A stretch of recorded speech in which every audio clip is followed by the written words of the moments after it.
You're listening to the Common Fan Podcast, a Husker football podcast for the common fan by the common fan.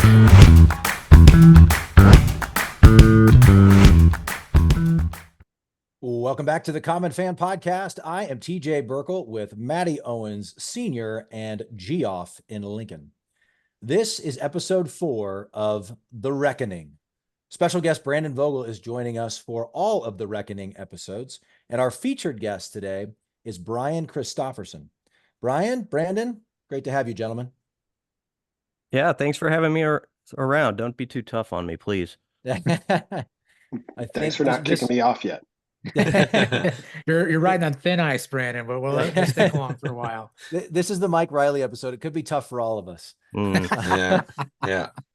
The question we're exploring today is, was Mike Riley the biggest miss of the post-Osborne era? Make sure to check out the first 3 episodes of The Reckoning if you haven't already. We've taken an in-depth look at whether Nebraska should have fired Frank Solich, examined the question of whether Bill Callahan would have or could have worked with more time, and explored the still divisive Pelini era. And make sure to visit our new website, www.commonfan.co, where you can subscribe to our YouTube channel, sign up for the Common Fan newsletter, see all the episodes, and generally just follow along with all of the fun and frivolity of the Common Fans. Hey, everybody knows the best beef comes from Nebraska, and the best of the best can be found at Certified Piedmontese.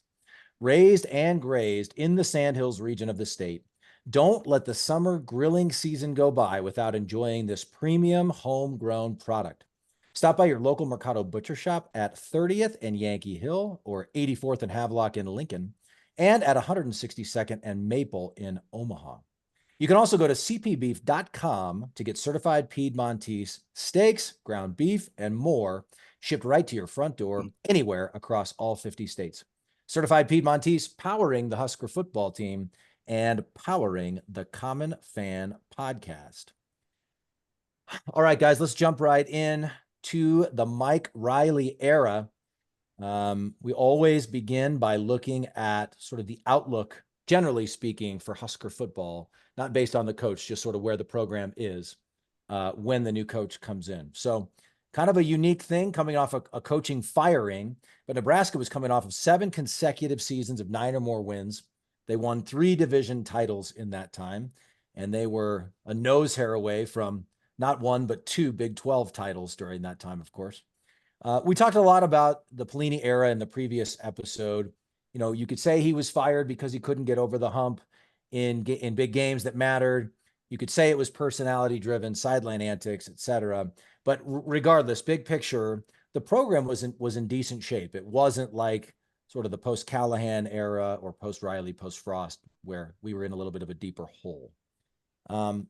Was really interested. I felt like I remembered the search for when we ultimately hired Mike Riley better, but I was kind of surprised when I went back and looked that it took less than 4 days. And Athletic Director Shawn Eichorst, from everything I found, kind of zeroed in on Riley almost immediately. And that's so surprising because the Riley hire came out of nowhere. I remember the World Herald had published a list of something like 40 potential names, that could be considered candidates for the job. And Mike Riley was not on that list. Brian, what do you remember about sort of that coaching search and everything that happened in that relatively short amount of time?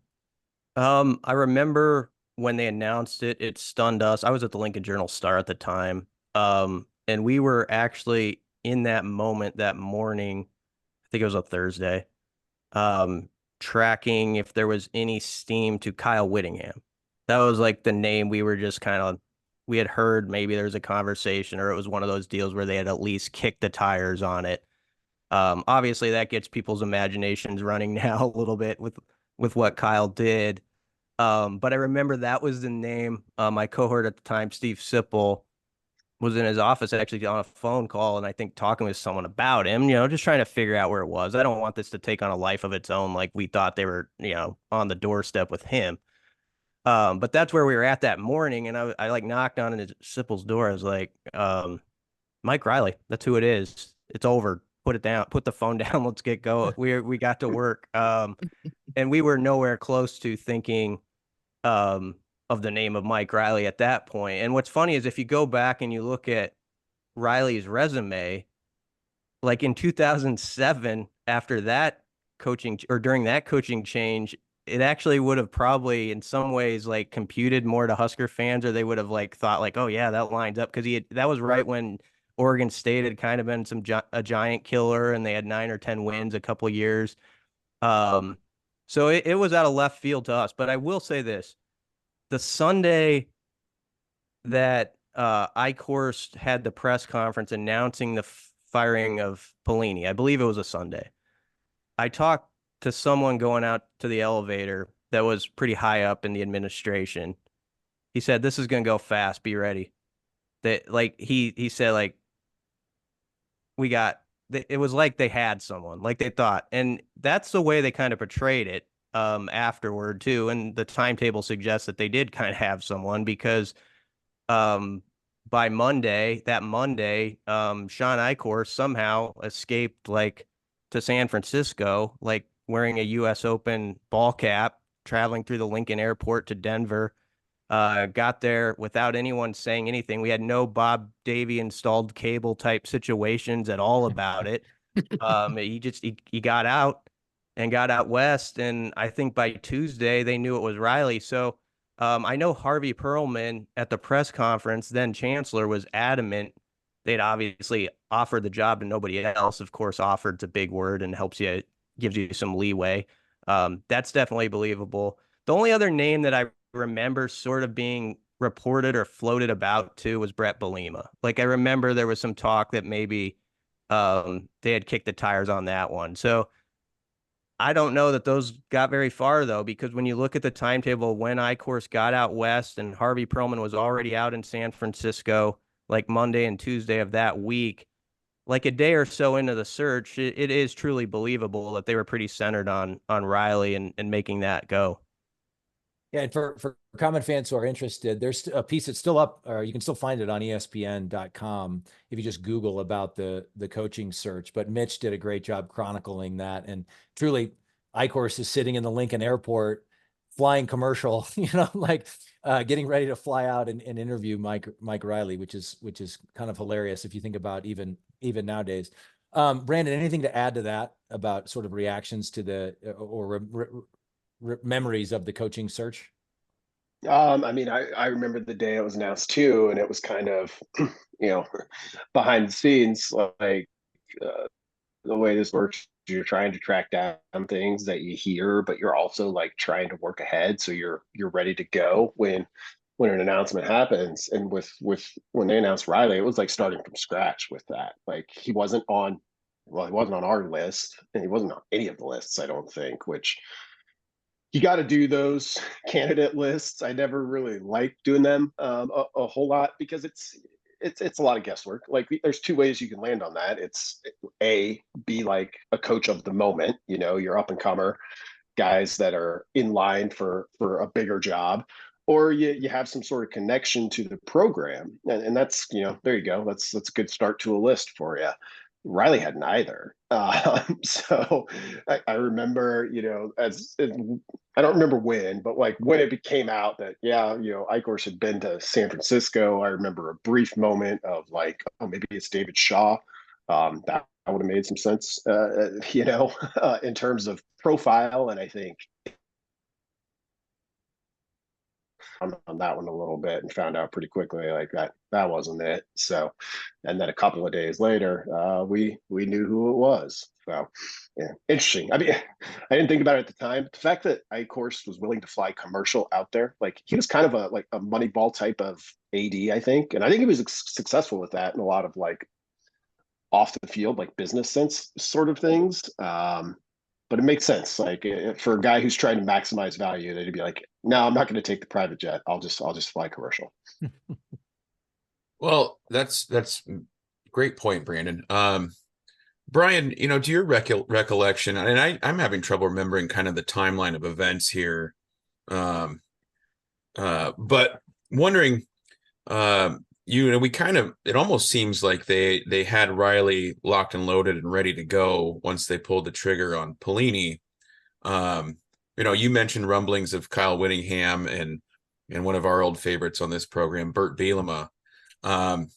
But it really seemed like a kind of a, I definitely got my guy kind of search. Mm-hmm. Brian first, and then maybe Brandon, if you have something to add. Do we know, was anyone else even talked to or interviewed other than Mike Riley? I went back and looked at this. We did report, so this is 10 years ago, but we did report, I think, that they had talked with Whittingham. We thought someone told us that.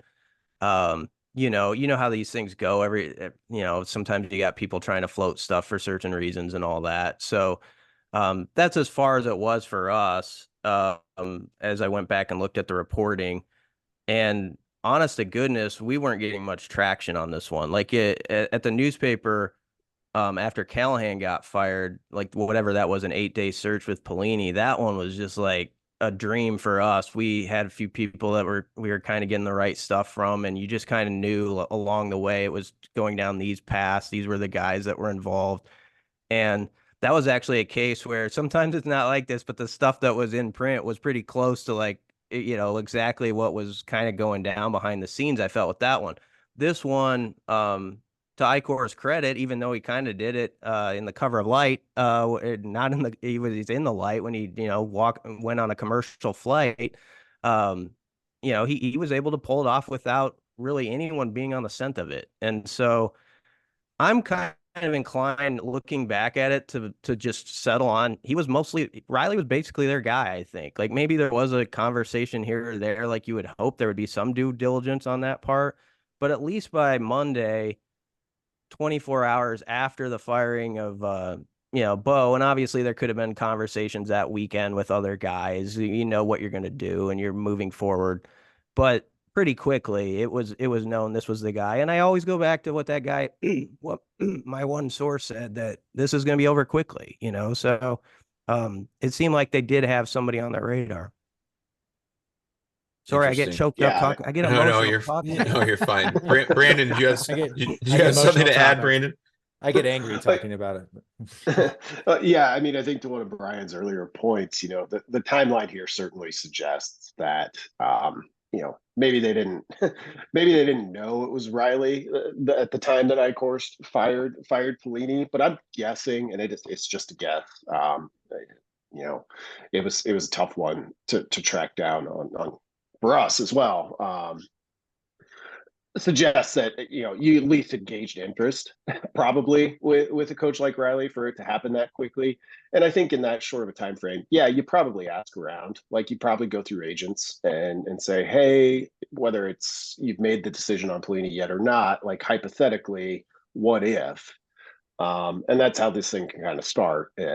But this one stands out from all of the things we're talking about in this series, in that it's pretty singular in terms of, I think this was Eichorst, and it's where he wanted to go, which I think will come up a little bit later with some of the things we have to discuss. I wonder, with Eichorst being on a commercial flight, like if he checks a bag, or if he's that guy that's struggling to jam the briefcase into the overhead compartment that we always see. Gotta love that guy. Honey, is that Shawn Eichorst? It doesn't fit, sir. That has to close. That's not going to fit, sir. I have very important meetings in San Francisco. Brian and Brandon. Brian, I'll let you go first, but as a fan reactions aside, because I think we've all kind of gone down the remember when. I know where I was at. I was at work at my desk. I think I heard it on the radio. I had like an AM radio, and they said Mike Riley's announced as the new head coach for the University of Nebraska. And I remember thinking, like, hey, okay, Mike Riley. Who the hell is Mike Riley? Kind of like on who the hell is Happy Gilmore type of thing. So I know where I was at, and my reaction to it was, I didn't even know who it was.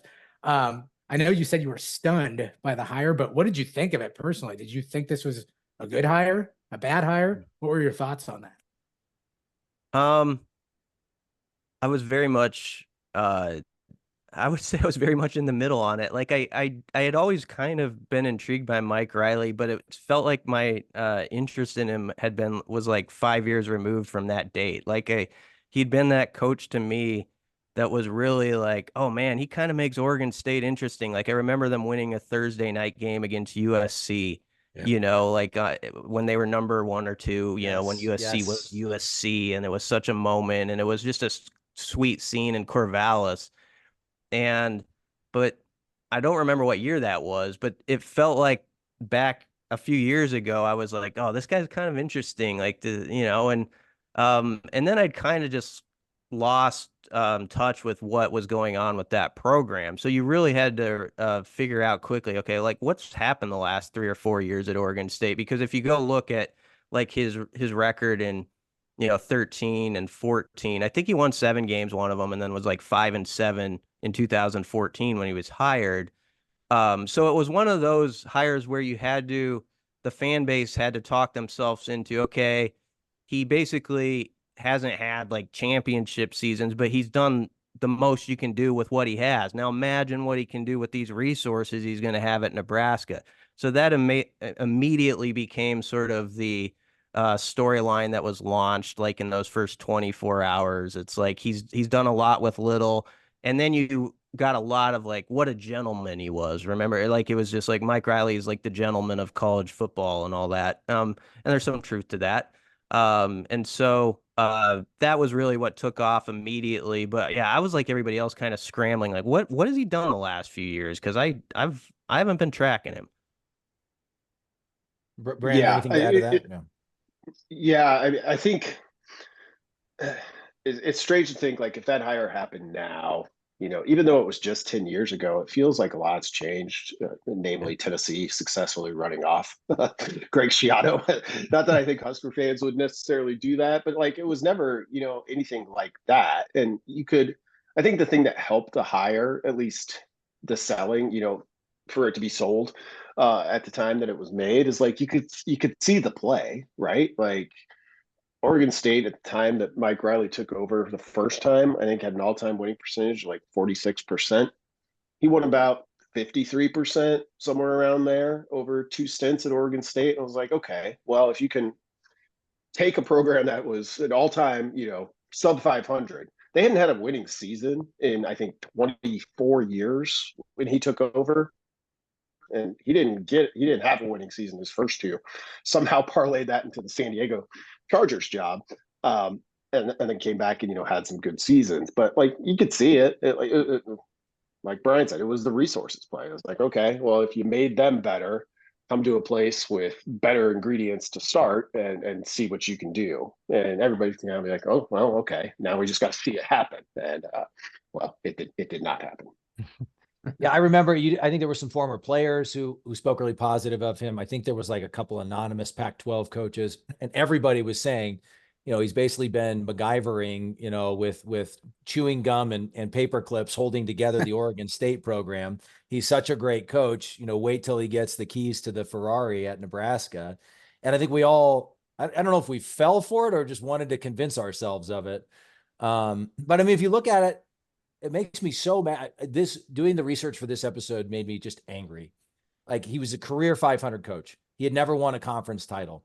3 out of his previous 5 seasons before being hired at Nebraska were losing seasons. I mean, the most success he had was in the Canadian Football League, where I think he won a couple of Grey Cups, whatever the hell a Grey Cup is. And I think the other thing that stands out is, I'm not an expert on this. I don't have data on it, but it feels like in 2024, you almost have to, as an AD, do a formal search. If you're not going to hire an outside consultant, at least put like a panel of stakeholders together just to cover your butt, if for no other reason, right? It almost feels like something that would happen 30 years ago. Like how in the world was Eichorst allowed to do this one-man search and make this decision all on his own and go get an average coach who had never coached in the Big Ten, who had never won anything, and asked the guy to do the best coaching job of his life at Nebraska, do something he had never done before. Yeah. Anybody? Brian? No. I mean, that is the interesting part of it. It was Sean's guy. And I think Harvey Perlman probably had some input too. And it was a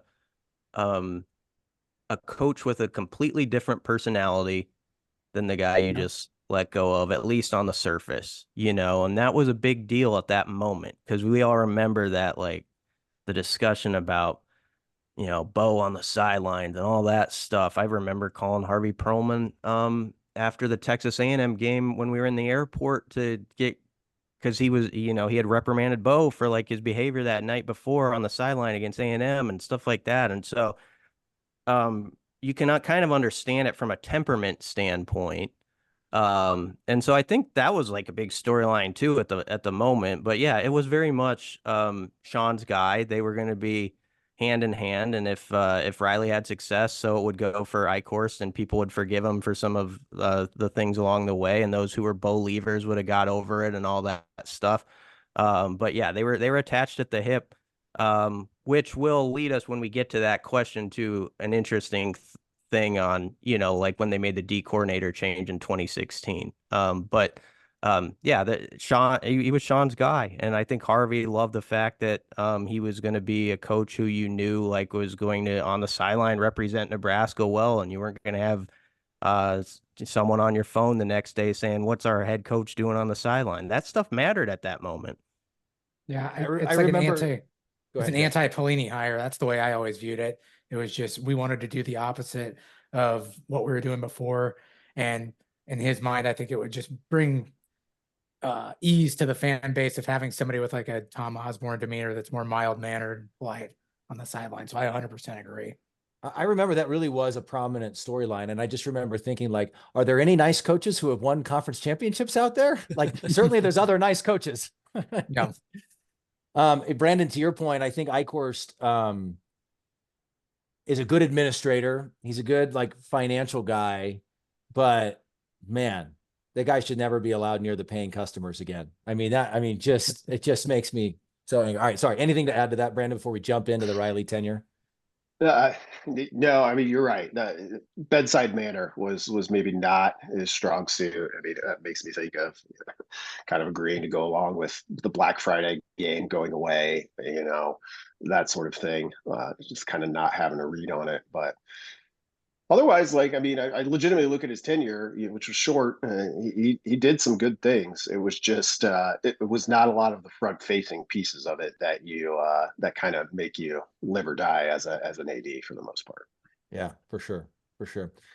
Okay, jumping into the Riley tenure, 2015 they go 5-7.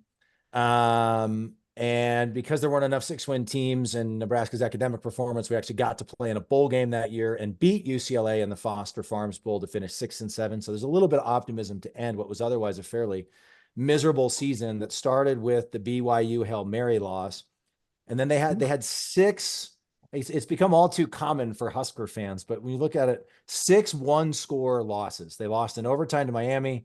They blew a 13-0 fourth quarter lead at Illinois. 2-point home losses to both Wisconsin and Northwestern. That Wisconsin game's the Andy Janovich game that I was so sure we were going to win that game, like so many against Wisconsin. Then there was that weird loss at Purdue where Purdue kind of dominated and it didn't feel like the Huskers even showed up. That was a 10-point loss.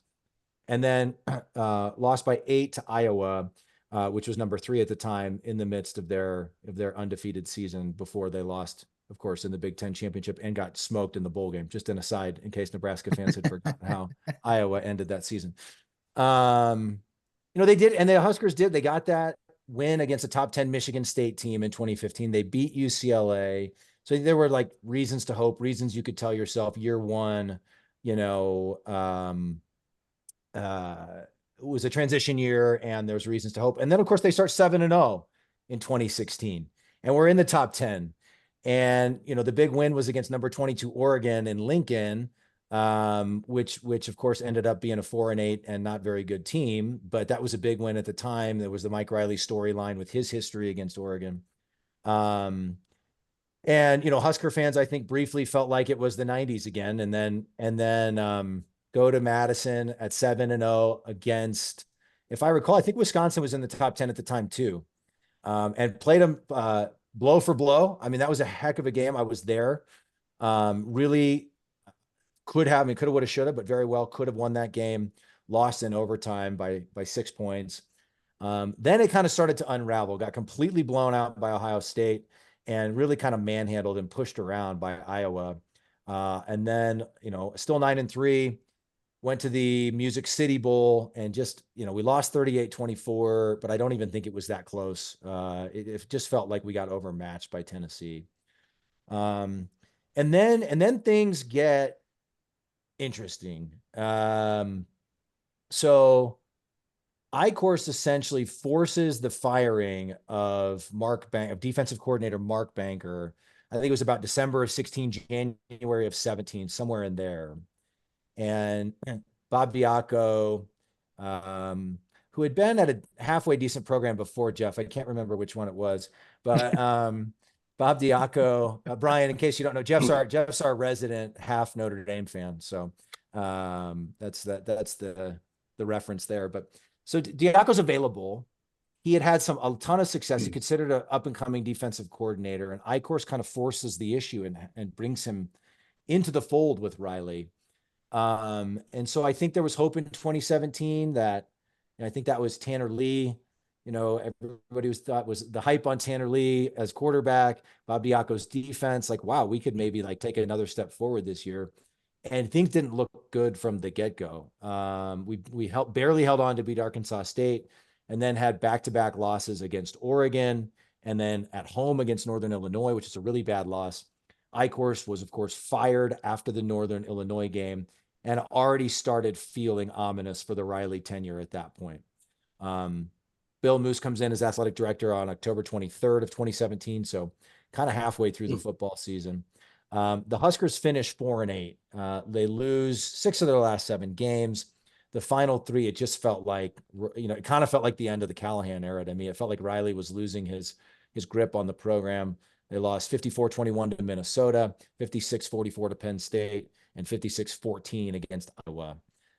Moose fires Riley the day after the Iowa game. Whew.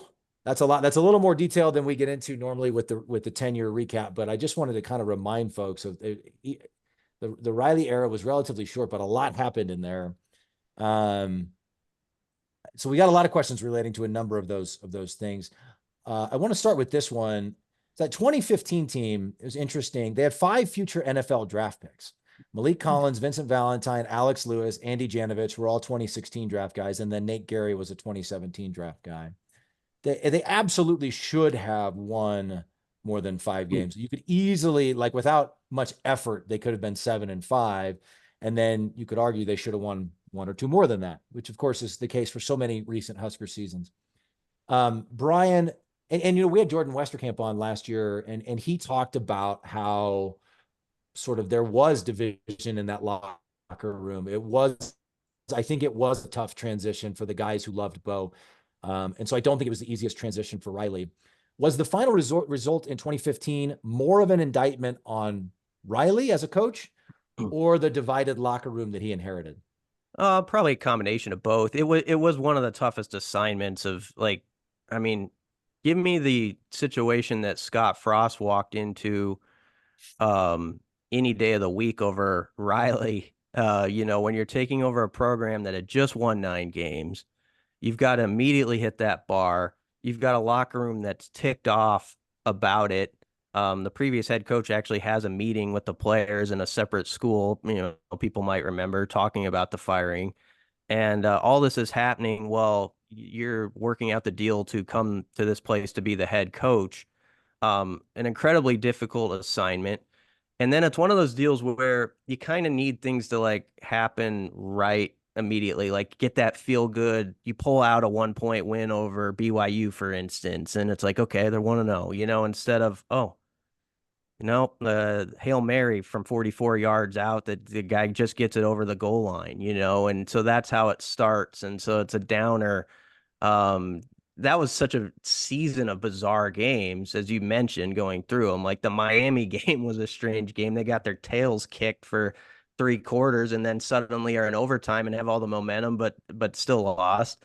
And then the Illinois game was actually the game. I remember when Mike Riley was fired, I had the column ready to go because everybody knew it was going to happen. And the column was titled "What Was That Moment?" Came really early, and it was the Illinois game to me. It was like you're what was that, 4 or 5 games in, 5 games in, and that's still the most unbelievably ridiculous Nebraska loss I've ever seen. As far as just like, I know there was a miscommunication. I know the coaches didn't want them to throw the ball when they did in the situation where Tommy tried to get it, I think, to Ozigbo or somebody, and it falls No, incomplete. it was the kid from California. All right. Sorry to interrupt. Go ahead. No problem. I mean, regardless, like that's a game where you kneel, if they had kneeled it out, which they didn't have to do, but just keep it on the ground, the game's over. So anyway, you lose that one 14-13. And it was just, so all these things are kind of like the first year where people were like questioning, like,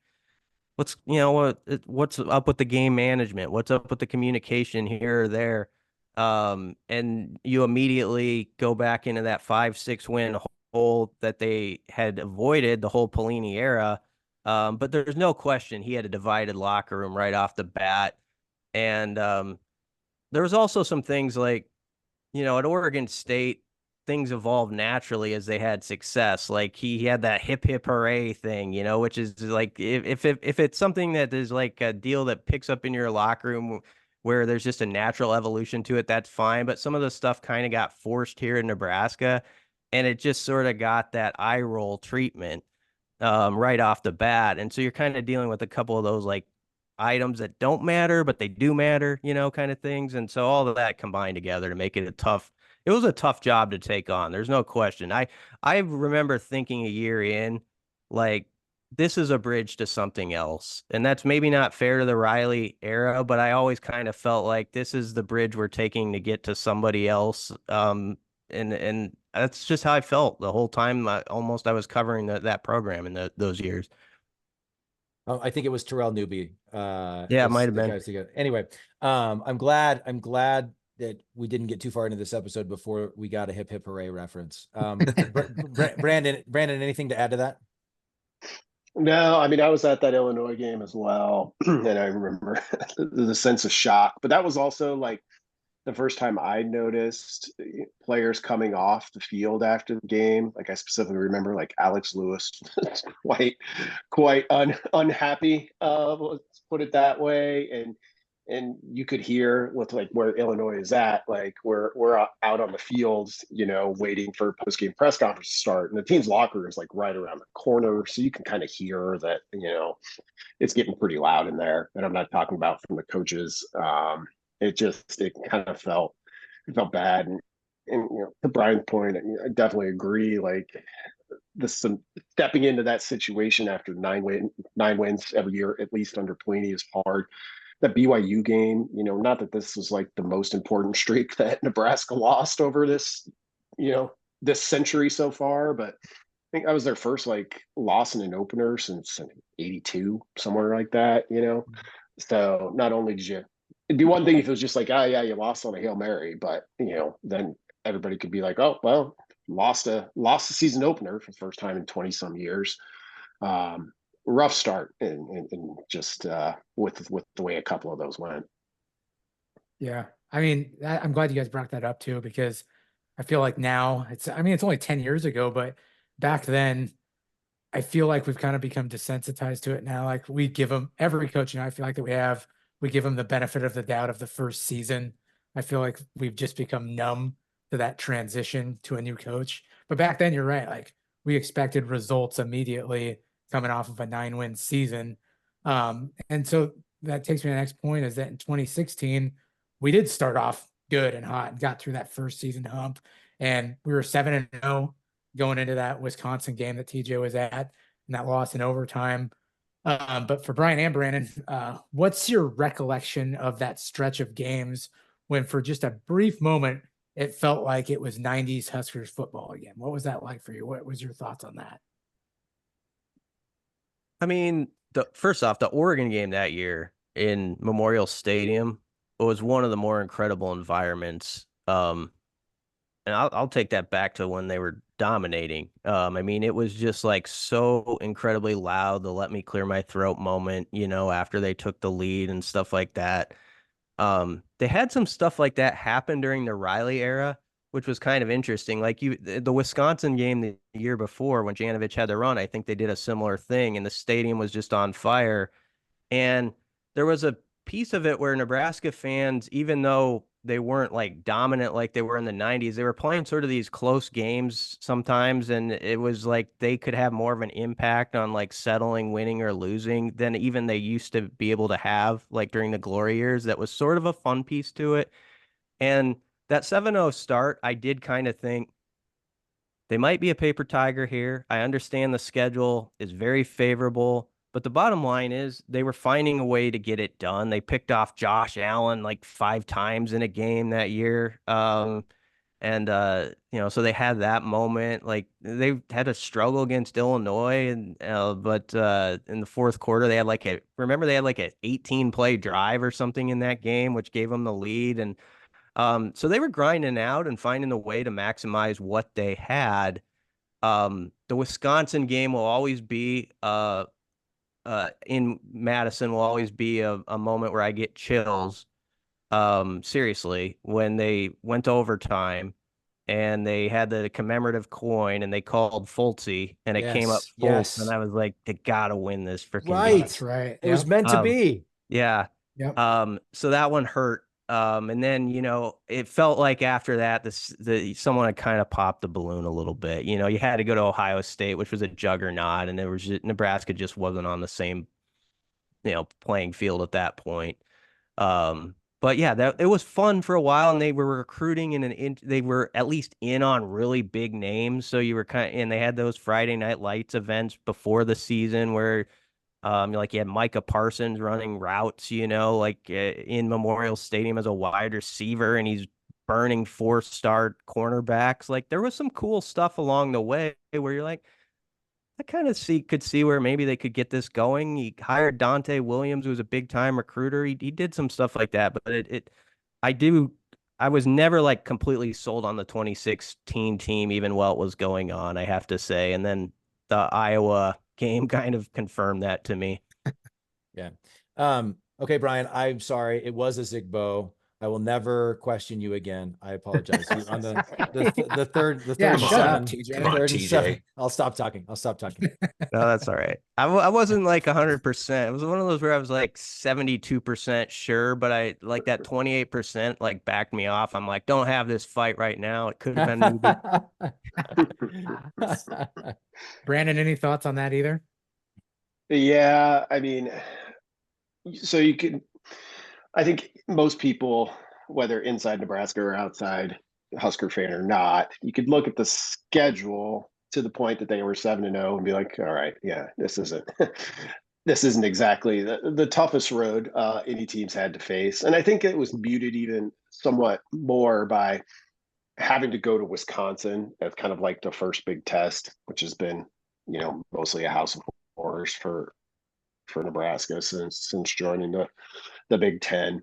You lose that one tough, and it was kind of like, okay, well, this Ohio State game is going to be 10 times harder than what you just dealt with, but at least it's an opportunity to like come back and say, oh, hey, there's something here, and you just get wiped off the map.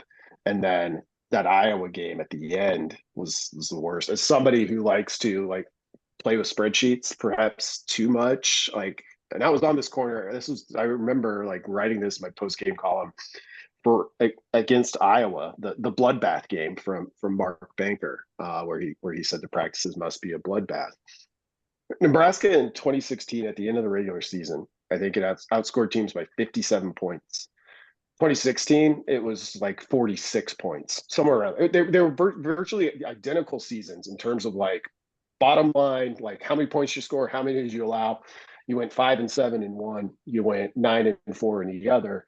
So when it comes time to kind of turn the page to 2017, you're left with a team that should have been probably about 14-10 after 2 seasons, and actually was. And it was just the context that was a little bit different between the two. I mean, and that happens all the time. Like that's football to a degree, but I don't think I've ever seen back-to-back seasons where it's like, okay, well, you were better than 5-7, and here it was like, but you're not as good as 9. Yeah. You brought up that the point differential there, Brandon, and you're always bringing the heat with really quality, relevant stats, man. So after that 2016 season, as TJ mentioned in the recap, Eichorst kind of forced the firing of Mark Bloodbath Banker and brought in Bob, do you see the strain, Diaco. Do you think the 2017 season goes any differently if Mark Banker's retained and is still the defensive coordinator, or is it kind of one of those things where it's probably about the same in terms of, the point differential and points given up as, 2015, 2016? That's a good question. I will say this though. I do think Eichorst obviously had input on the decision, to move on. And I don't think Banker helped himself with the bloodbath comments, even though I appreciated, what he was saying. And I think people understood the message there. I don't know if it was best served for him as the D coordinator to kind of compare and put it out there. Like, here's this really physical team over here. And it kind of had the physical versus soft component to it that Nebraska fans can't stand. So it was just a really ill-advised move by him to put that into the air. So that, that's maybe part of it. But I will say this. I mean, Riley as a head man could have made his own move regardless. I really believe that. He could have stuck with who he had because, as I said earlier, Eichorst and him were attached at the hip. Like, Eichorst had to have Mike Riley have success. And it's not like he's going to get rid of the man he just hired 2 years ago because it's like, oh, I kind of would like to go this way, but he's not going that way. So Riley still had some control. I think we got to acknowledge that, to do what he wanted to do in that situation. I just think I understand making a move there because it did feel like, even though, and Brandon made a really good point, even though they were 9-4, the metrics didn't add up to that really. It wasn't like they had made as significant of progress as the record suggested it. And you needed, I think, to spice it up or find something to give you an edge. And making a DC move made sense. They just made the wrong move. And we talked ourselves into the Diaco hire all offseason around here. And you could look at like what he did that one year at Notre Dame, where he had he was part of a good defense and they were really great in the red zone. I remember that was a big storyline, like how his defense bows up at the right time and has great stats down there. But there was no doubt right away when he came in for the first press conference, it's like, boy, this is going to be interesting because he's quirky to the 100th degree. Like, I mean, I remember the opening press conference, the little tape recorders are up on the podium and he's like, you have no idea how much I want to like straighten these out right now. Like, that was how he like introduced himself. Like, he was talking about wanting to change the tape recorders around because they weren't like in the proper order. And I was sitting there like, oh boy, this is going to be a wild ride with this guy. And so it was, and it included memes of him holding like a mini at one point. He'd hold the mini little microphone head up to his mouth. There was some humorous stuff along the way. If you could make yourself laugh during a season like that. Brandon, how about you? Any thoughts on that? If things turned out any differently, if we keep Mark Banker? Yeah, I don't think it changes a lot about that season. Like, I mean, Nebraska, if I'm recalling correctly, like this wasn't a year where they were like flush on, returning production and starters. It was going to be a year where you're going to have a little bit of a harder go of it.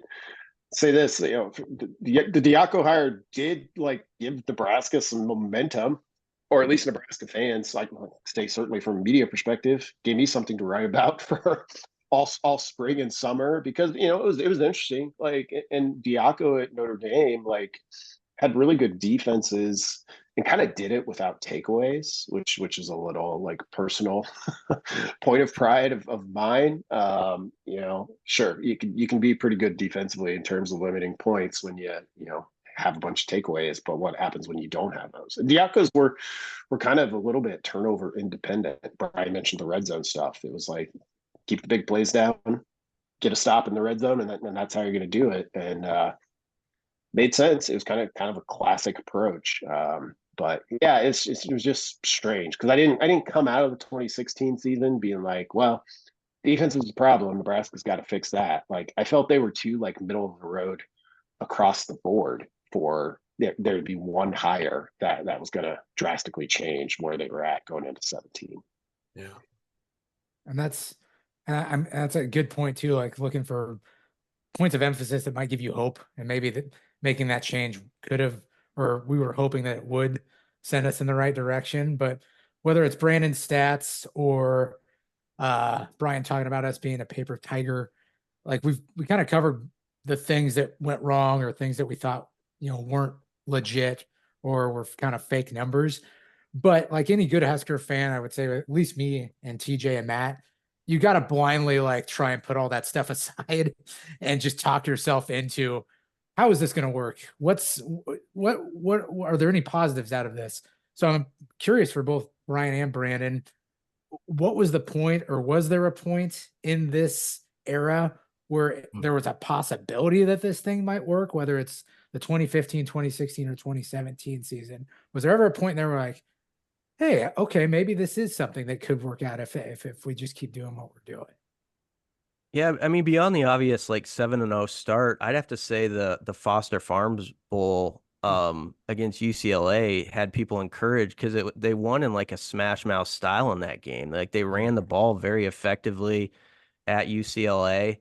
And Riley after the game, he was over the moon about it. Like he really thought that was a big moment for that program. I remember how he was just smiling, and I happened to be right next to him.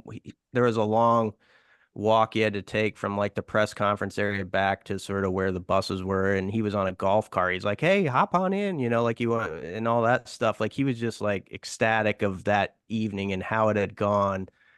And I think that bought them some goodwill in 2016 going into that offseason. It's easy to forget now, but people had kind of been like, they did beat Michigan State at the end of the year. That was fun. And they won in kind of a old school Nebraska way in this bowl game. And so even though it's easy to kind of mock, though, they got there because of their GPA or whatever at the 5-7 record, they made the most of that situation. They embraced it. They went there and he got those guys to really ball out for that bowl game and understand like what was at stake. And so I thought for as tough as the first year went, to get back to your question, it ended in a way that's people like, okay, all right. Now there were some games that should have been won in there, and the Illinois game's tough to, scratch from my memory, but you gave some hope to us and some thinking that this could go in the right direction. And the other part was they were always like in on sort of like big name recruits. And I think Keith Williams, for instance, is like a really good wide receivers coach. That's proven by how he's gotten hired in the NFL, like at teaching the trade. The one thing was he was always in on guys who were like interesting names. What would unfortunately happen is they would get close and they would either not get those guys at the end, or it just wouldn't materialize when they got here.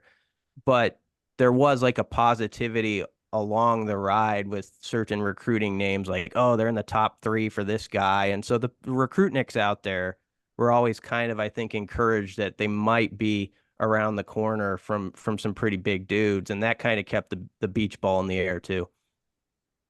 Brandon, thoughts? Yeah, I mean, if you're approaching it from the point of view of like, okay, we're consciously like we're aware we've heard all of the stuff about 9-4 and recognize finishing or losing 4 out of your last 7 in 2016. Like, I still think if you're kind of trying to view it the best possible light, like what's the best this could possibly go, like you can make an argument for a little bit of momentum going into 2017 too. You had Diaco, like, at the point where that was still mostly an unknown in the spring and summer. You had Tanner Lee, who has yet to come up, but the Manning's favorite quarterback that has ever appeared at their passing camp, or at least that's how I remember it. He was there for sure. Let's go with that. So you had those pieces of it, and to Brian's point, like the recruiting kind of throughout was remarkably consistent, and they were consistently in on guys that seemed like they were really close to kind of just improving the overall talent level from where Nebraska's at. So it's a strange 3 years when you look at them kind of all together and try to knit together the narrative arc of this. There isn't so much of an arc. It just kind of was a little bit flat, and occasionally it tilted up a little bit, occasionally it tilted down, but just a strange tenure. Yeah. Well, what you might expect from a career 500 coach. So right. Go ahead, Matt. No, just like, I guess piggybacking off of that, at least like, I'm thinking ahead to like our next one about the Scott Frost era. All these in this whole series, you look through each coach, and you kind of try to pick out, okay, well, what was the biggest win or the biggest couple of wins? And I will say, at least during the Riley era, there were a couple where it kind of did feel like, oh, maybe this is going to work. Albeit they were probably all the options were in the first season and a half or so. But Brian just mentioned the Foster Farms Bowl. There was a couple other wins there in the first year, and that I think got people a little bit excited. Brian, what do you think the biggest win of the Riley era was that Foster Farms Bowl, or is it maybe Oregon, even though they finished poorly, or Michigan State at home, who was ranked top 10, I believe? Yeah. I think I would maybe say Oregon, just because of the environment and like, his history of having been at Oregon State. It helped, catapult that 7-0 season. Michigan State would have to be right up there because of where Sparty was ranked. That team made the playoffs, didn't they? I think. Yeah, they did. Didn't they still get in? I think I got blanked by somebody in the playoff, but they made it. Yeah, and what was fascinating about the Michigan State game was the offense was humming in such a way in the fourth quarter that I remember thinking, even when they got the ball, like, remember they had to go like 90 yards on the last drive. And I was like, they got a fighting shot here. Like, it just felt like that Michigan State's DBs were in a blender at that point. And like Tommy and Jordan had a little something cooking, the old roommates combination. And they hit like that big 30-yarder right off the bat. And you're like, this is totally happening. And then they got away with one that should have been picked off in the end zone, I remember, just before the Brandon Riley touchdown.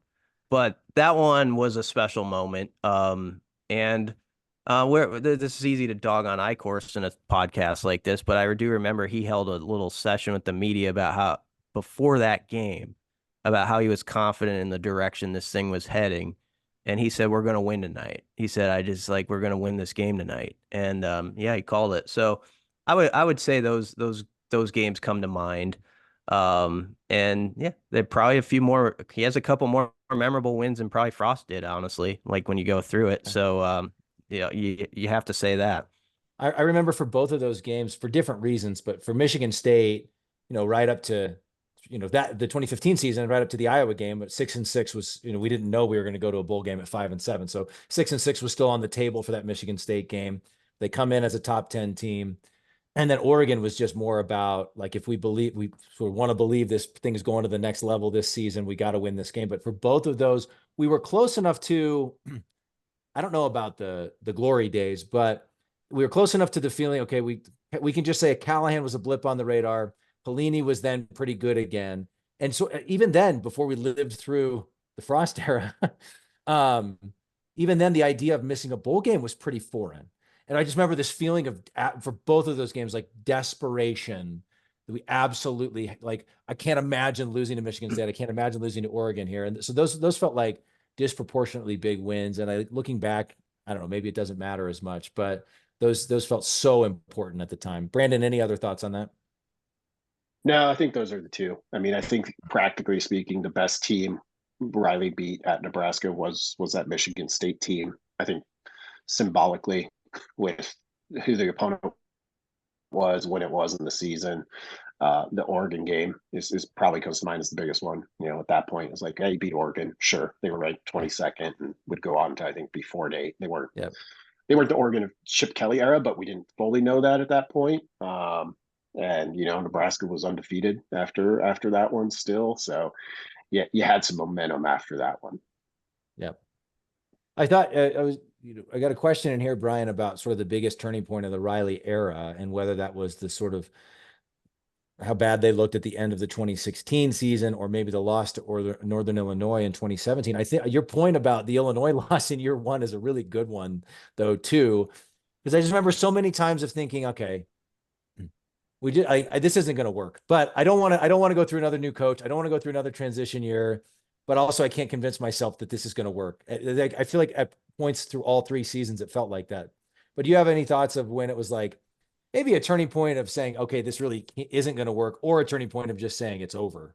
I mean, it's over one is probably Northern Illinois, but anyway. So yeah, you're right. It was over after Northern Illinois. I mean, when Shawn came down and he rarely talked to the media, and he came down to the post game room, and that was the sure sign, like, okay, he's on the ledge here, and talked about the program, and he was gone within that week. And then you knew that they were just going to hire someone to like make the move and get the next guy.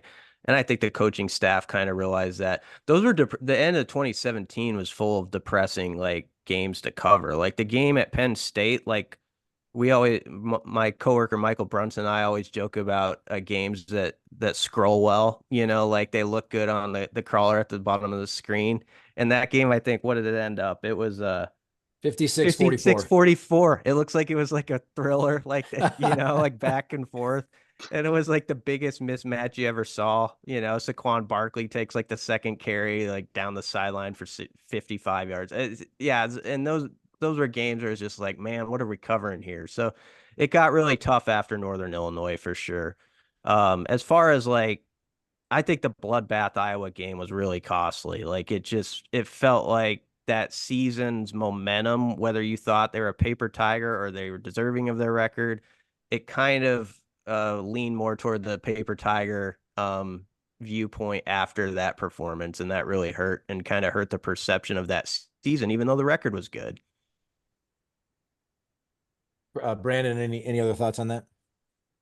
No, I kind of point towards Iowa as well. Though since Brian used that one, like you can make an argument, you know, I mentioned it earlier, like Nebraska wasn't going to beat Ohio State, but like to come and so when I watch and cover these games, like I chart every play. It's mostly just for like my own use. Like I'm there busy. Like Ohio State was the first time where I just put my notebook away. I was like, there's no point. Like I'm not going to use this data because it's 56-0 or you know whatever it was at that point. So that was a pretty rough one too. You know, if you wanted to be in advance of the true turning point, which I do think was probably that Iowa game, that might have been it when they just couldn't even like put up a fight for even a quarter in that game. It's pretty telling sign, I think, of what was to come. Yeah. Maybe if they had been doing squats, they could have put up a better fight against Iowa. But, Brandon, that's incredible, by the way, that you chart every play. I'm very impressed by that. Oh, don't be. It's not that impressive. I maybe made too much of that. Just trying to an anecdote to tell you about how bad that game was, as if the score didn't indicate.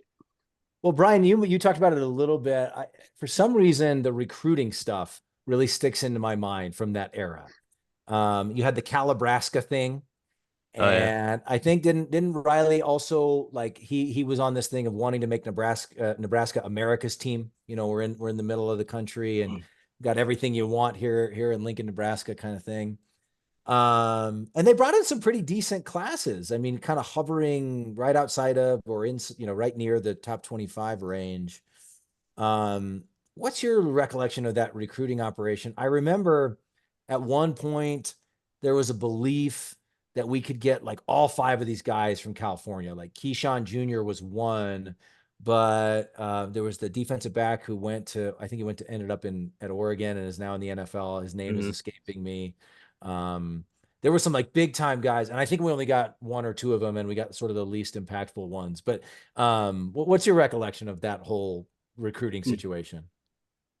Yeah, first off, Riley hired some pretty good people around him. Like, for instance, Ryan Gunderson was a guy who was like in the high up in the recruiting offices, and he's done really well now as a coach. Like, he was a really sharp mind, and Trent Bray was a great recruiter, and look where he is now. I there were a lot of guys on his staff who could put you in the hunt. I think what Nebraska was lacking like a year or so in was sort of the evidence to some guys like, that they could be a championship program, and so they could get close, they could get top 3, top 4 with certain guys, but they would not quite make the cut.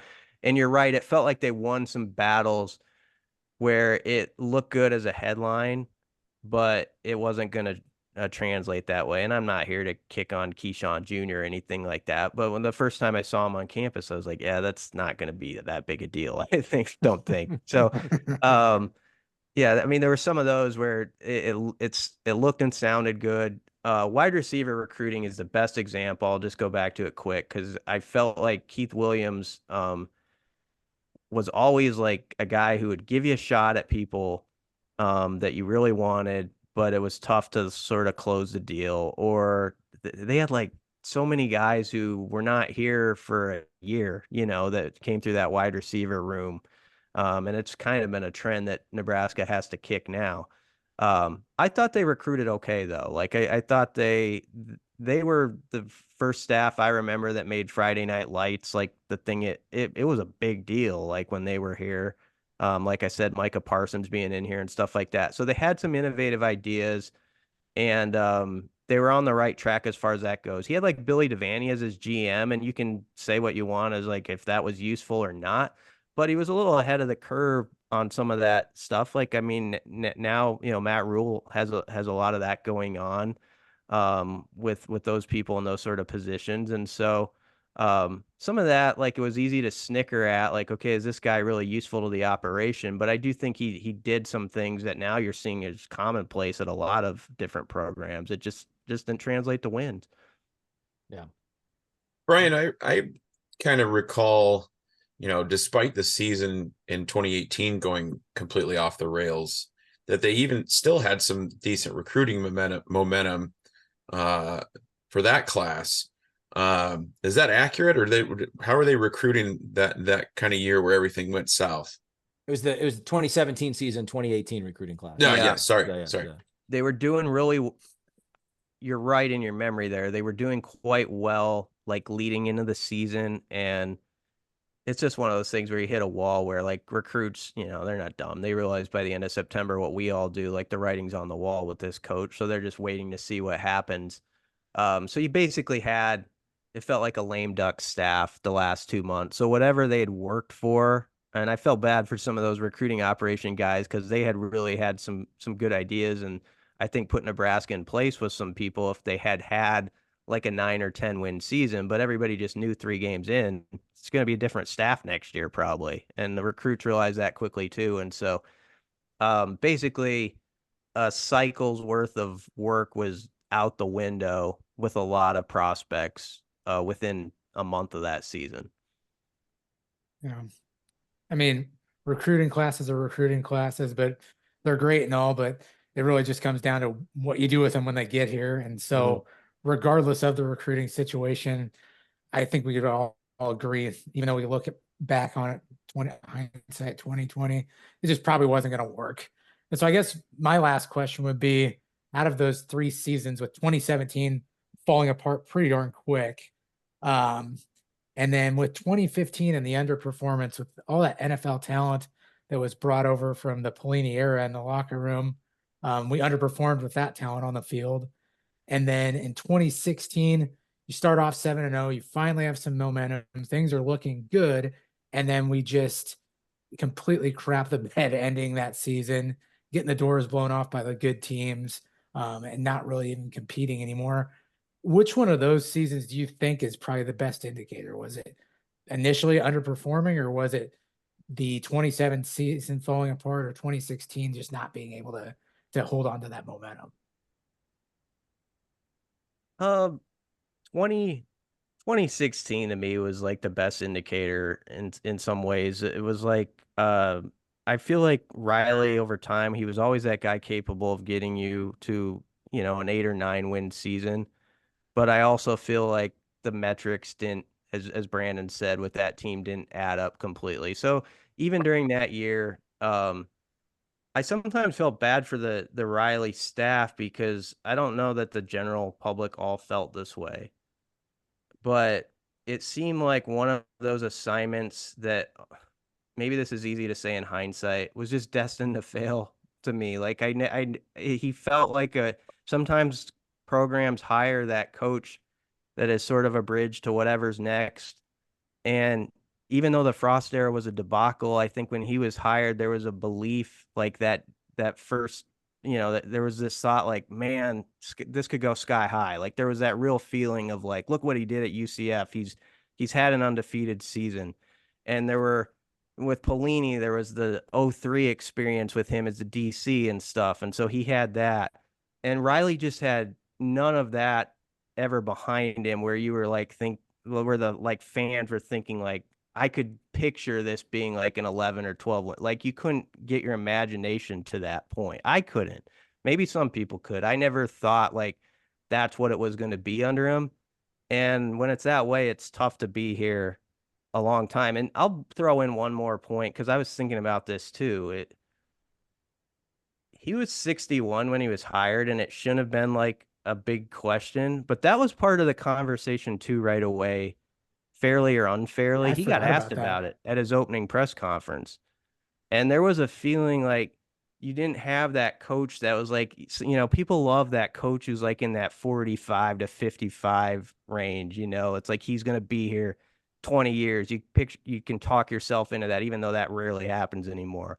With Riley, there was that too that you had to kind of bat away, like, or what's this, 5-6 years at max, some people would say. And it's kind of a silly thing to think about because there are coaches who've been very successful well beyond that. But when you think about it, most of those guys were establishing themselves, like a Saban or somebody established themselves at a program like in their 50s or whatever. And then they get older through the program, but they don't necessarily come to that spot like in their 60s and have to deal with that question. And I know that's not necessarily fair, but that was definitely it was in the first press conference, and it was like part of the thing too, where I think there were just these little things that kind of added up, and people had trouble sort of getting behind the idea this was going to go a long time or be ultra successable. Never underestimate a delusional Husker fan. We will talk ourselves into anything. One more thing about his age at the time is the fact that there were decades of data and information to examine, which all pointed to him being a 500 coach. Have I mentioned that? I don't know if I mentioned. No, you haven't said that yet, yeah, TJ. That's it's all pointed to winning no championships. I can't remember if I've mentioned that. Brandon, any thoughts on that, Brandon? Yeah, I mean, for me, I think the most representative sample of Riley was probably 2015 in my mind. Like you had a team that was kind of, say, 7 wins good, didn't get some breaks, lost a bunch of 1-score games, so you ended up 5-7. We already talked about how that flipped 9-4. That's kind of his Oregon State tenure in 2 years. It's like, yeah, they're like, he's gotten them to a point where they're like, say, 6-6 good at the start of every year. That's where you can start. And like, you'll have a year where you might jump up to 9, you'll have a year where you might fall down to 5 or 4. And like, once you knew like that's what that hadn't changed, you had gotten the additional resources that Nebraska provides. And that's still kind of, your range as a coach. It wasn't gonna work. So not saying I knew that at the end of 2015, but with benefit of hindsight, like I'm like, oh yeah, it was kind of all there if you just knew what was going to come down the road. Yeah. Well, really, really interesting and engaging discussion, guys. This brings us to the final verdict of the Common Fans. The last question we're going to examine today, the main question of the day, was the Mike Riley hire the biggest miss of the post-Osborne era? And I want to make a couple points before we dive in on this. I think something we need to consider is that after firing Pelini, I would at least suggest Nebraska was in a much more vulnerable place than where we were after firing Callahan. And perhaps as fans, I don't remember thinking about it like that. I don't know that, we were thinking about it that way. But looking back, it was really important to get this right. And, I think you could have made the argument, well, Callahan was a blip on the radar. Pelini got us back to respectability. But I think given all the changes going on in college football, this is another good example of the constant churn and turnover of different athletic directors and different coaches. It was like the timing of what this happened at Nebraska is like the worst possible timing against the backdrop of the bigger changes going on in college football, where it really helps to have some stability either at the AD level or the coach level or whatever it might be. So I would suggest, I think, like, we couldn't really afford to get it wrong. And, Brian, that's really, really interesting to your point about Whittingham. I had forgotten that. There were some other young coaches out there, Justin Fuente, Tom Herman, Mike Gundy. I remember those names. I think I could be convinced that Craig Bohl would have been not the home run hire I'm talking about, but would have been a better hire than Mike Riley for the Big Ten. And the other thing I would say is act like Nebraska. Go and could be LSU going to get Brian Kelly, be USC going to get Lincoln Riley. I don't know who that would be, but be that program, be the blue bud that we are, and go money whip a proven winner if you're going to fire a 9-10 win coach. So I think those are some important points to consider. And the last thing I'll say is, like, obviously Frost's record is demonstrably worse than Riley's, and he never even had a winning season, never went to a bowl game. And so this is not to let Frost off the hook, but this is the one that my mind wanders more than anything because of the talent on the roster, because of where the program was going in. Could the entire last decade of Nebraska football be completely different if we hadn't hired Riley? And what does that make this the biggest miss of the post-Osborne era? Oh, man. That's a lot have you thought about this at all, TJ? No. It doesn't keep me up at night at all. It's the hire that makes it was the hire that made the least amount of sense to me, of all of them. And I like how you framed that setup, because with Frost, everybody's like, yeah, Frost. Yeah. that was the common opinion. This was the out of left field one. And there was a lot at stake because you were still riding that kind of 9-10 wins. Like a lot of drive-by analysts of Nebraska football act like the last 20 years have just been all a train wreck. There's been definitely some of that, but the Pelini era, as far as wins and losses, where it was a spot like a lot of programs would have killed to have. Yeah, right. We make this point all the time. That's exactly right.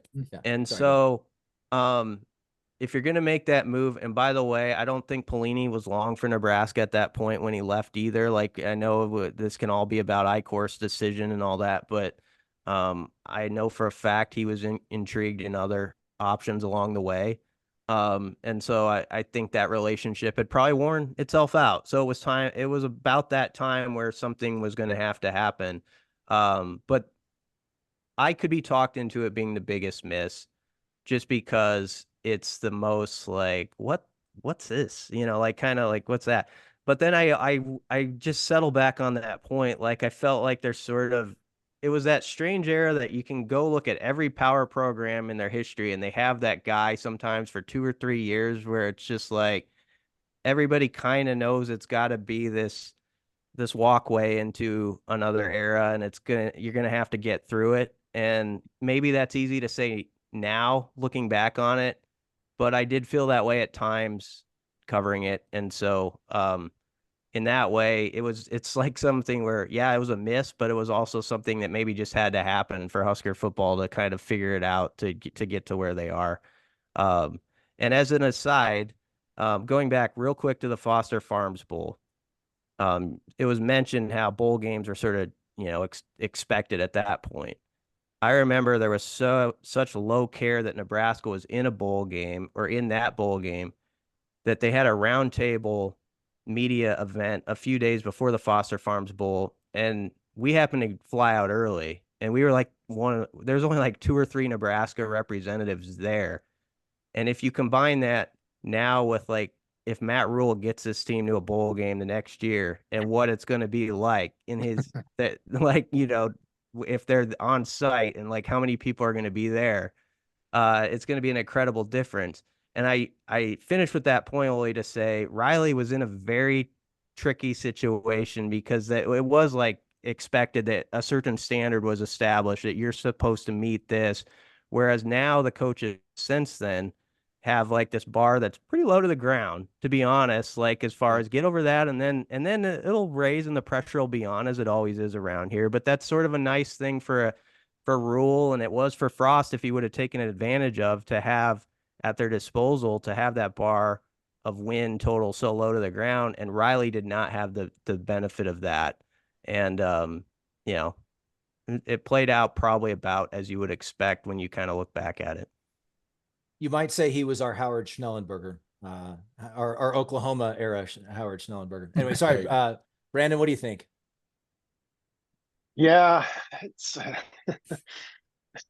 a tough one. Like I agree with all your points, PJ, about other options from coaching. I think the big mystery piece of this for me is, well, I don't know if Nebraska could have money whipped a guy at that stage. I really don't, because and Brian brought up a really good point of like Bo Pelini. We'd heard reports in seasons leading up to that, and like, oh, maybe Miami's interested, maybe he's interested in Miami. That piece of it, because Bo maybe had some of those feelings, like, if a guy gets contact and be like, hey, what do you think about this Nebraska job? He's probably going to call the guy, the former head coach. You fired a 9-win coach, which we know doesn't play well. So I wonder what like the market reception would have been like for Nebraska if it had been out there more than it was. I really do. I don't know and I don't remember who was in that carousel class that year. I'm sure you could go back and look and find somebody who was maybe getting like their first G5 job and be like, oh, if you just hired them. I'm not saying this is what anybody's doing. Like, but that's kind of like the best hire I think that Nebraska maybe realistically could have made. Because I don't think, the Whittingham thing would have been super interesting. Like in the coaching hires that have come up since then at Nebraska, I've thought he'd be great both times. If you knew this was a bridge coach going in, which you'd never assume if you're an AD, like Bowl would have been really intriguing. I agree. It's like, okay, let's just play some Big Ten football for a little bit and see where we're at 3 or 4 years down the road.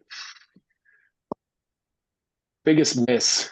I like the Riley hire more than Callahan for one reason, and you said it. Practically speaking, in terms of results, Frost was the biggest miss, but it'll never be viewed that way because you had to get Frost. Like he was the guy. You had to get him.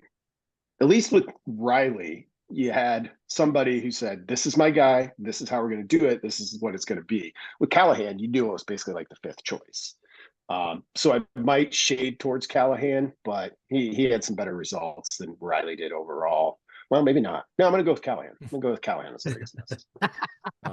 That's an excellent answer. As you know, I strongly dislike Bill Callahan, and it's quite personal for me. So I won't argue with you on that. Jeffrey, what do you think? Brandon, kudos, man. It's finally somebody going against TJ's grain and disagreeing with him. He's always just trying to push his agenda on everybody else. Finally, I just somebody posted the question, so Jeff. you. If we have some things we need to work out separately, we can do that. I just posted the question, Jeff. Okay. No, after saying that, I agree. I think it was I guess miss. I guess this is just how I would word it. It's just the optics of the hire itself, I thought were really, really bad, because what we kind of talked about earlier was we kind of just hired him because he's not Bo. And in my opinion, he was just the opposite of him. And I feel like that decision to the overall public, it just made us look kind of, I don't know, incompetent. Like we didn't do anything else really to the public eye. In the public eye, it just looked like we chose this guy for one reason, not because of his resume or his record, simply because he was a nice guy and he wasn't Bo Pelini. And I think for that reason alone, I thought it was probably our biggest miss. All right, Yeah. Matty-O? Yeah, I'm kind of with you there, Jeff, a little bit. Just if you're going results based, I mean, yeah, it was a pretty big miss. As we've mentioned ad nauseum about, going from a perennial 9-win coach to, TJ, a career 500 coach. I don't know. Brandon brings up some good points though with the Callahan thing and it, not being like, your fifth choice or whatever it might be. Yeah, I'll say, yeah, it was the biggest miss. Just thinking about where you came from and kind of agreeing with Jeff, it doesn't always work to fire the fiery, hot-headed guy and hire Mr. Rogers. I kind of get where they're coming from on trying to do that, but this isn't like corporate America. It's football. These coaches have to have at least a little bit of fire in him. I mean, even Tom Osborne had some fire in him. He's an unbelievably nice guy, never cursed and all that. So in that respect, similar to Mike Riley, but I still think he, from my supremely biased opinion, Tom Osborne had fire. And, you occasionally, I think, saw that. But yeah, long rambling answer, but yeah, I'll say he was the biggest miss of the Post-Osborne era. Real quick. I'm starting to backpedal now because now it's like George Costanza, where if everything you do is wrong, then the opposite would have to be right. So maybe they were onto something there. The opposite of Bo Pelini would have to be correct. Never mind. I changed my mind. Yeah, it was not the biggest miss. They made the right decision. He didn't have enough time. You are our resident George Costanza, Jeff. I'm going to go with, yes, it was the biggest miss. I think, Bill Callahan was a worse college coach. I despise Bill Callahan. We've already talked about that, so we don't have to talk about it again. But I think because of the timing point that I mentioned, and I think the program was in a much more fragile place post Pelini than it was post Solich. And it was much more important to get that hire right. I think Bo showed, he bounced back pretty quickly and got us back to respectability pretty quickly post Callahan. Certainly that was with a lot of Callahan's recruits, but either way, Bo got it done. And so I think for the Riley hire, the fact that it wasn't, you had to really talk yourself into it, as we've said throughout the last hour plus. You kind of had to talk yourself into figuring out how this was going to work. And also combined with like the expectations at Nebraska. Like, we are playing for championships. And even now the bar's lower for Matt Rule now.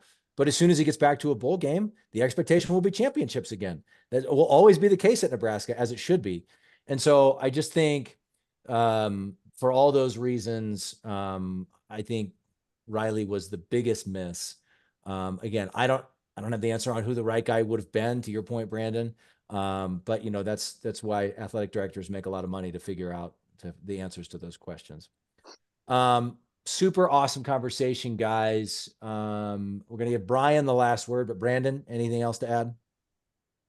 No, I know it kind of became annoying when their football fortunes weren't going so well, but feel like worth noting, Mike Riley, legitimately one of the best people I've ever interacted with. Like, if you were to call him today and say, hey, I need help with something, even if it's just like a quote for a story or for background for a story, he would do it. And that's worth mentioning. And we're going to make throughout this whole thing until now. I can't believe we made it through without a Bruce Reed mention. The guy the special teams coordinator, who more people knew his salary than I think any special teams coordinator in the history of the sport. So honorable mention to him.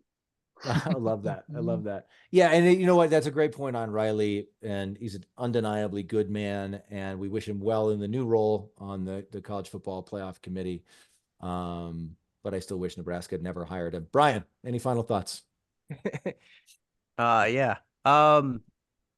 Yeah, 450 was a Reed salary, right? Was that Who could forget? 450K. No, this was a good exercise for me, guys. Rejogging my memory on some of the things. Sometimes they blend together a little bit. Brandon's point at the end is a good one to make too. People might remember, he actually did a press conference after he was fired. Yes, which is very rare. Doc Sadler did that as well. But that's a very odd circumstance that has happened twice that I remember in Husker athletics, and the only time I remember with the football coach. Usually it's pretty sour ending. So I always appreciated the way he handled. You see a lot about people in how they handle a season where it's just off the rails, where you kind of know that it might be over, and it's kind of a delicate balance between media and the coach, and you know that there's going to be some tough critiques that you send out and that they're going to have to take. And I thought him and his staff always handled that with class, but tough situation he walked into, honestly, I think, with the record as it ends up at 500 is actually better than the guy that came after him, which nobody would have bet on. So I'll let you guys get to that one with the enthusiasm on the next one. Well, appreciate it very much. Thanks so much to special guest Brandon Vogel. Thanks so much to featured guest for this episode, Brian Christopherson. Speaking of that next episode, stick around, Common fans. The next episode, how in the world did Scott Frost not work at Nebraska? Bound to be a very energetic and engaging discussion. Thanks for hanging with us as always, Common fans. We will be back at you soon. As always, in the meantime, GBR for life.